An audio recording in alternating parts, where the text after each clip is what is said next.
Welcome to the 80s Archives, where we discuss any and everything 80s, movies, commercials, toys, whatever it may be. Today we're discussing the 1985 film directed by Mark Lester, who also directed Firestarter, Arnold Schwarzenegger in Commando.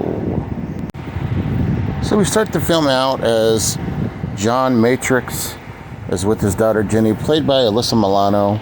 He's retired from the military. He's just trying to get away from it all. They move into the mountains, spend a little time together. As you can see, they're having a good time fishing and looking at deers and stuff. And all of a sudden, things happen.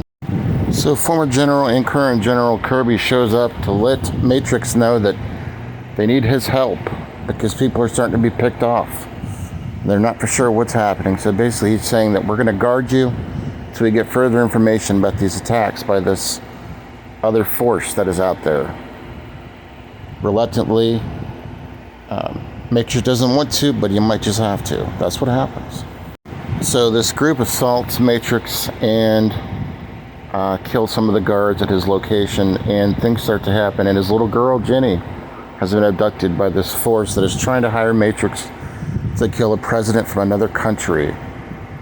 So basically, they decide to kind of capture him and bring him with them to kill that president from that other country. The point at which if he doesn't do this, they're going to kill his daughter Jenny. So he has to get it done. So now he has to find a way to, one, get away from being abducted, two, find a way to capture his little girl, who they now have captured, and take him back with her and, help her escape. Along the way, he meets Ray Dang Chong, who is just at the mall, and he runs into her, and he needs to use her car and her in order to get to those guys because he doesn't have transportation. So she plays Cindy. So basically, he friendly, if that's even a word, which is not, but that's what I can come up with today, uses her car and her to go after Sully, who's also been hitting on her. And you remember him from The Warriors. It was the Warriors. The Warriors did it. That guy. And so basically you have to find him, get the keys, figure out how to get to his daughter, as he has some leaked information.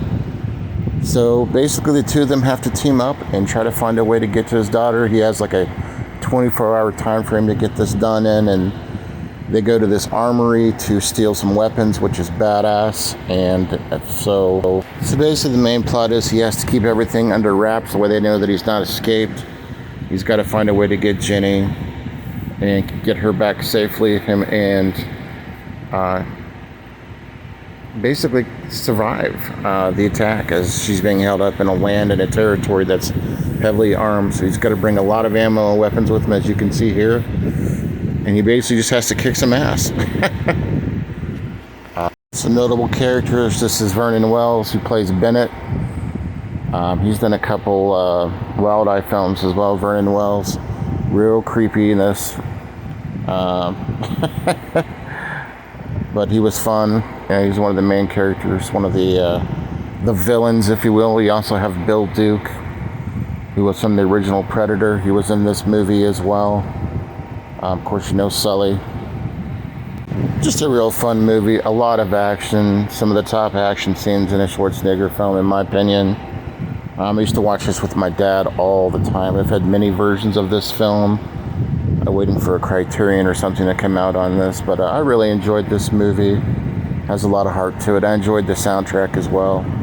That one song, We Fight for Love, is one of my favorites. Let me know what you think about this movie here, folks, on the 80s Archives. Thanks for watching.